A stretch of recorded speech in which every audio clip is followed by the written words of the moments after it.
Guys, welcome to Malsu's kitchen. നമ്മളിന്ന് ഉണ്ടാക്കാൻ പോകുന്നത് ഒരു ബീട്രൂട്ട് കിച്ചടിയാണ്. അപ്പോൾ ചോറിലൂടെ കഴിക്കുന്ന നല്ല അടിപൊളി സാധനമാണ് കേട്ടോ. അപ്പോൾ നമുക്കിത് എങ്ങനെ ഉണ്ടാക്കാൻ നോക്കാം.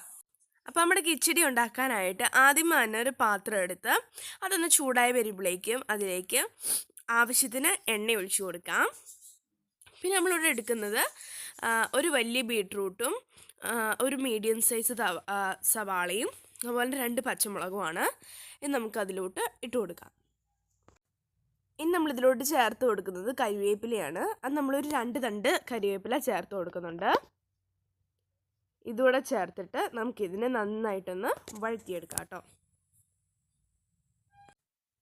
ഇനി നമുക്ക് നമ്മുടെ തേങ്ങയുടെ അരപ്പുണ്ടാക്കണം. അതിനായിട്ട് നമ്മളിവിടെ ഒരു 1.5 പിടി തേങ്ങ ഇവിടെ എടുത്തിട്ടുണ്ട്. അത് നമ്മൾ നമ്മുടെ മിക്സിയുടെ ജാറിനകത്തോട്ട് ഇട്ട് കൊടുക്കുവാണ്. അതിന് ശേഷം അതിലേക്കൊരു 2 ടേബിൾ സ്പൂൺ വെള്ളമോടെ ചേർത്തിട്ട് നമുക്ക് നന്നായിട്ടൊന്ന് അടിച്ചിട്ട് വരാം കേട്ടോ. നമ്മളിവിടെ നന്നായിട്ട് അടിച്ചെടുത്തിട്ടുണ്ട്. ഇനി നമുക്കിതൊരു പാത്രത്തിലോട്ട് മാറ്റി കൊടുക്കാം. അതിന് മുന്നേ നമുക്ക് നമ്മുടെ ഈ ഒരു സംഭവം വഴറ്റി വന്നിട്ടുണ്ട് കേട്ടോ. ഇത് നമുക്കൊരു ബൗളിലോട്ട് മാറ്റി കൊടുക്കണം. അപ്പോൾ ഇതിൻ്റെ പച്ചച്ചോവയൊക്കെ മാറുന്ന വരെ നമ്മൾ നന്നായിട്ട് വഴറ്റിയെടുക്കാം.